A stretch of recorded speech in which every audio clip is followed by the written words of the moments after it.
바울은 에베소서를 통해서 그리스도인들의 믿음의 특권, 즉 그리스도 예수 안에서 지극히 풍성한 신자들의 특권과 또 그 풍성함과 특권을 말하고 있고, 그것을 누리지 못하는 풍성한 특권과 축복이 있음에도 불구하고 그 하나님의 나라의 은혜를, 축복을 누리지 못하는 영적인 탕화와 같이, 영적인 거지와 같이 살고 있는 그리스도인들을 향하여 보내는 편지입니다. 에베소서 1부는 1장에서 3장 말씀까지인데요. 바울은 그래서 이 그리스도인들이 누릴 수 있는 영적인 특권과 은혜, 그리스도 예수 안에 있는 거대한 이 천국의 풍성함과 영적인 모든 자산들, 우리가 양자됨, 받아들여짐, 구속, 용서, 지혜, 하나님의 나라의 자녀의 유업, 성령의 인치심, 그리고 영생과 생명, 은혜, 하나님의 나라의 시민권 등등과 같은 이 영적인 축복을 나열하고 있습니다. 그래서 이 영적 축복을 받은 그리스도인들이 1장 6절에 보면은 이 모든 자산과 축복으로 인하여 하나님을 찬미하는 삶을 살게 된다라고 말했습니다. 그리고 에베소서 2부 4장에서 6장까지에서는 그리스도인들의 특권의 풍성함을 누리는 자들로서 네 가지의 책임감에 대해서 바울이 말하고 있어요. 그래서 바울은 하나님의 나라와 천국의 특권과 축복을 받은 그리스도인들이 이것을 누리고 하나님을 찬미하는 삶을 우리에게 말하고 있고, 또 다른 한편으로는 우리가 이 특권을 누리면서 하나님을 찬미하는 천국에서 누릴 그 특권과 영생과 은혜들을 누리면서 이 땅에서 우리가 어떻게 살아가야 될지를 네 가지의 책임감으로 다른 한편으로 말하고 있습니다. 우리가 2016년부터 에베소서 말씀을 제가 전하기 시작했는데요. 2016년부터 에베소 1장에서 5장까지의 말씀을 제가 전했더라고요. 이제 오늘부터 1월 한 달 동안 우리가 연중 신년 부흥의 기간으로 갔습니다. 이 신년 부흥의 말씀 부흥의 시간을 통해서 올해 이제 에베소서 6장 말씀을 마치려고 합니다. 이미 그리스도인들의 네 가지의 책임감 중에 두 가지에 대해서 이미 말씀을 드렸어요. 그 첫 번째 책임감은 교회와 관련된 것입니다. 교회 안에서 그리스도인들이 하나 될 책임이 있다라고 4장 1절로 6절에 16절에 말씀했고, 교회 안에서 하나됨을 추구할 뿐만 아니라 우리의 삶의 거룩함도 추구해야 된다라고 4장 17절부터 5장 21절까지 바울이 두 번째 책임감을 말씀했습니다. 오늘부터는 6장 말씀을 통해서 나머지 두 가지의 책임감을 우리가 함께 나누면서 이 에베소서 6장 말씀의 은혜를 나누기를 원합니다. 세 번째의 책임감은 집과 우리의 일터. 바울은 하나님의 나라와 그리고 교회, 그리고 우리의 집과 일터에서의 이 영성을, 그리스도인들의 책임감을 말하고 있는 것입니다. 교회 안에서 하나님의 자녀들로서 하나됨을 추구해야 되고, 그리고 우리의 집과 가족들과 우리의 친족들과 함께 우리가 거룩한 삶을, 영성을 추구해 나가야 될 뿐만 아니라 우리의 이웃 관계 안에서도, 우리의 이 커뮤니티 안에서도 우리가 발을 딛고 사는 이 세상에 대한 영성을 우리 그리스도인들이 가져야 될 것을 바울이 우리에게 책임감으로 세 번째 요청하고 있다는 것입니다.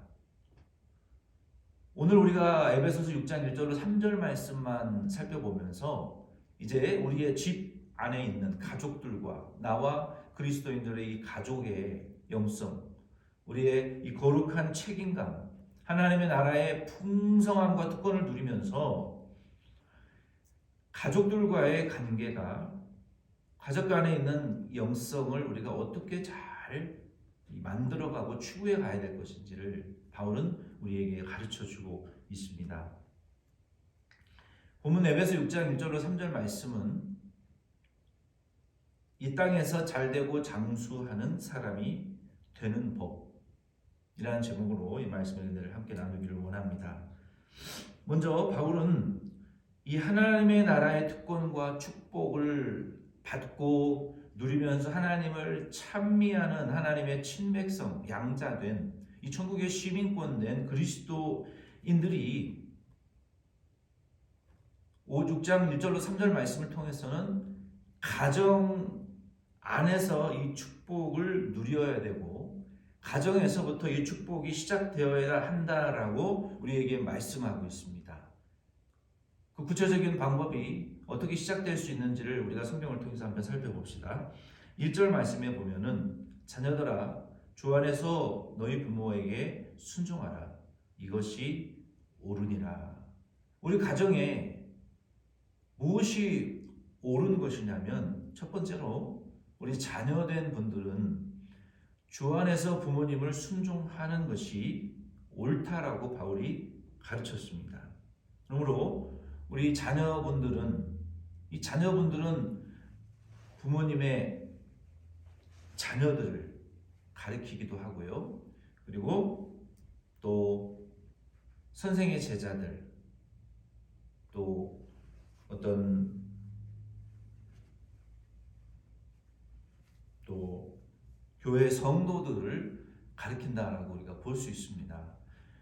우리 자녀된 분들은 부모를 조건 없이 공경하고 순종해야 됩니다. 이것은 예수님의 명령이에요. 누가복음 2장 51절 말씀에 보면은 먼저 마태복음 19장 19절 말씀에 보면은 내 부모를 공경하라. 내 이웃을 내 자신과 같이 사랑하라 하신 것이니라. 이것은 무엇을 우리에게 상기시켜 주는 말씀입니까?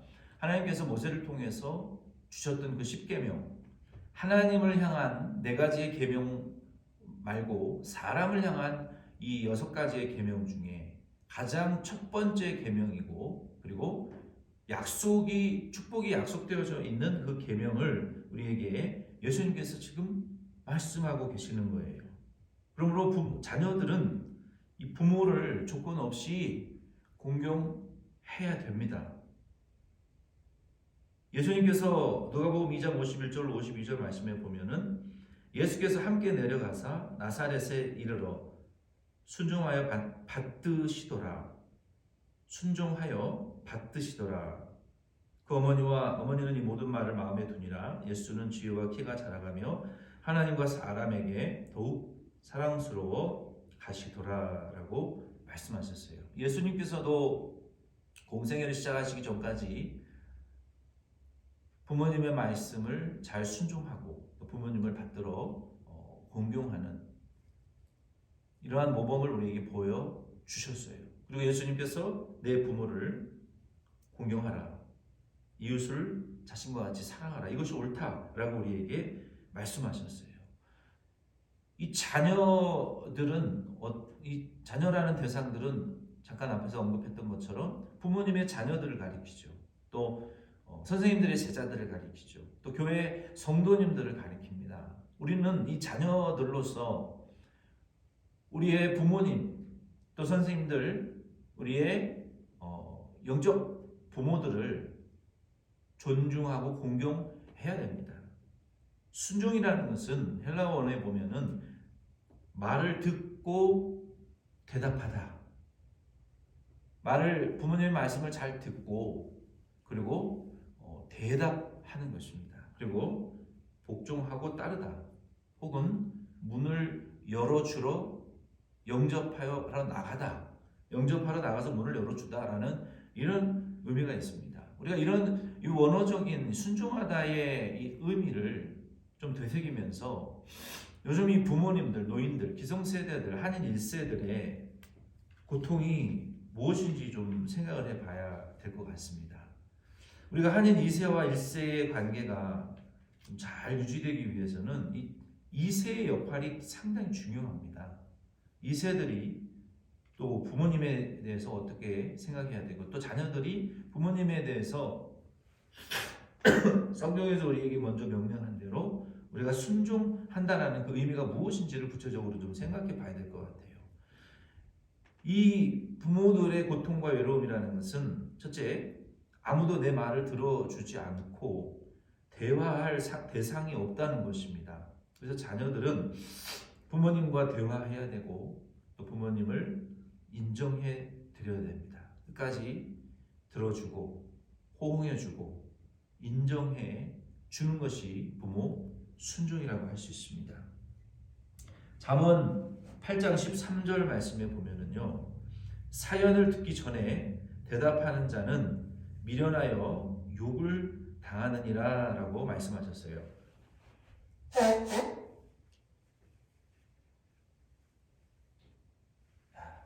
죄송합니다.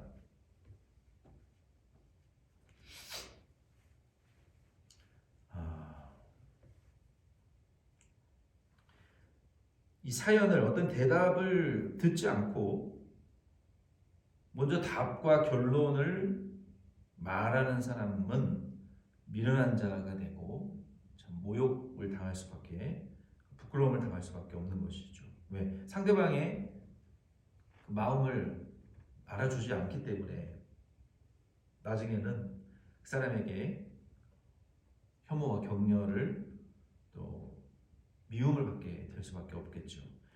그리고 야고보서 1장 19절에도 내 사랑하는 형제들아 너희가 알지니 사람마다 듣기는 속히하고 말하기는 더디하며 성내기도 더디하라. 이 더디한다라는 것이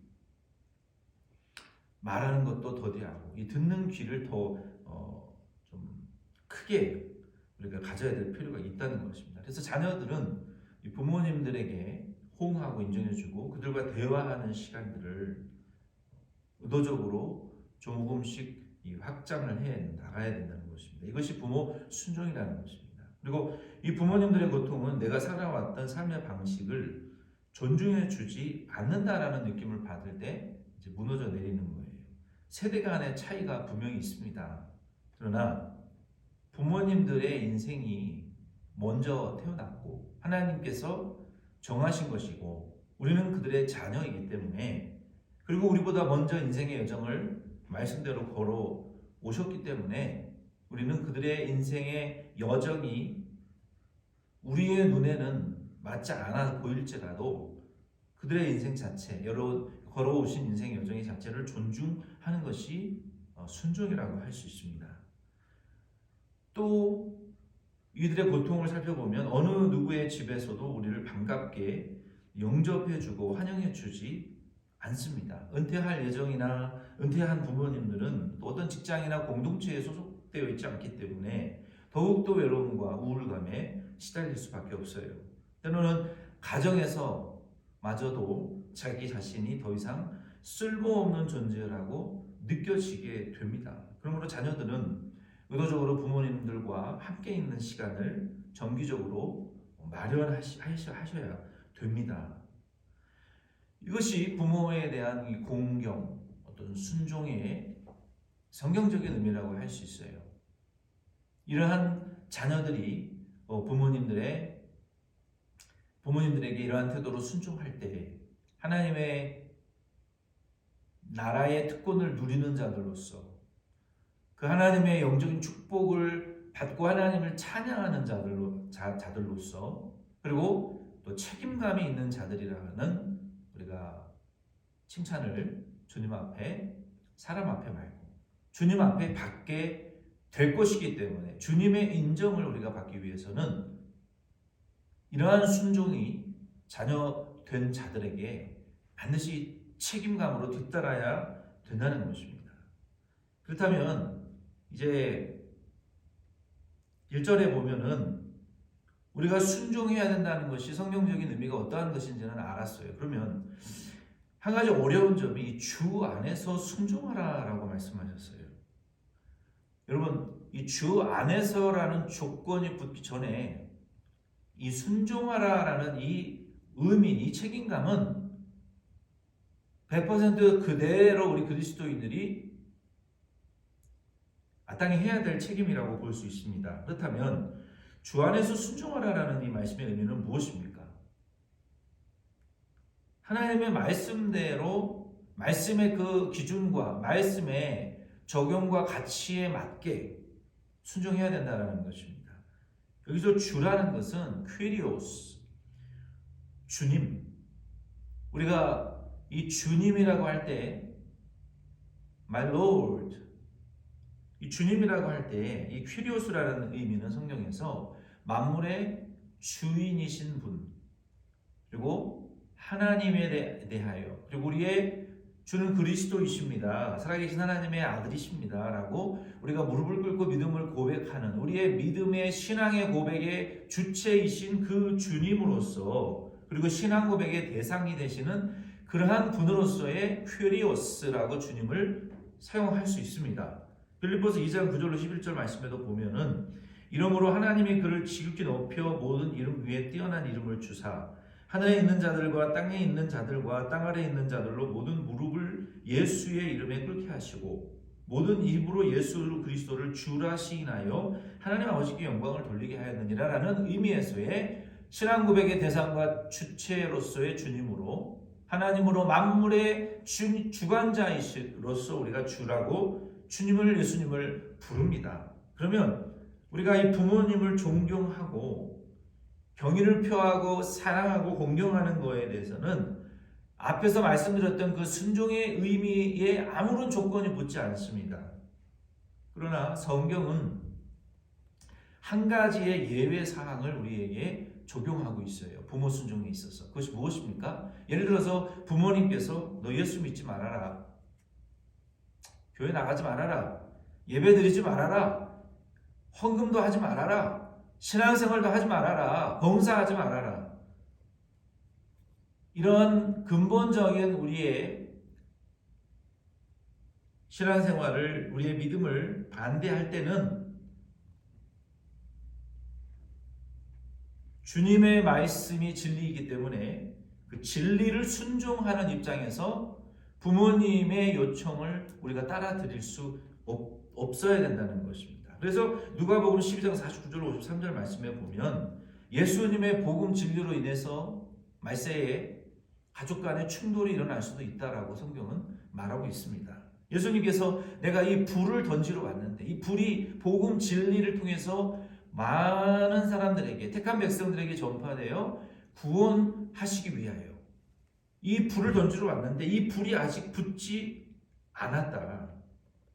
이 진리, 복음의 진리는 마치 화평이 아니라 서로 분쟁할 수도 있다라는 것을 우리에게 말씀하셨어요. 그래서 가정 안에서 가정이 다섯 명인데 셋과 둘이 서로 믿는 자와 믿지 않는 자의 진리가 다르고, 아버지와 아들의 진리가 다를 수 있고, 어머니와 딸의 진리, 어머니와 시어머니가, 며느리와 시어머니가 서로 믿지 않는 자와 믿지 않는 자들의 이 복음이 있는 자와 없는 자들이 서로 결국 분쟁할 수도 있다, 충돌이 있을 수도 있다라고 말하고 있어요. 그때에는 우리가 무엇을 따라가야 되냐는 말입니다. 부모님입니까? 하나님입니까? 하나님의 진리를 따라가야 된다는 것입니다. 그것이 하나님 말씀 순종하는 것이 예수님의 진리를 순종하는 길이기 때문에,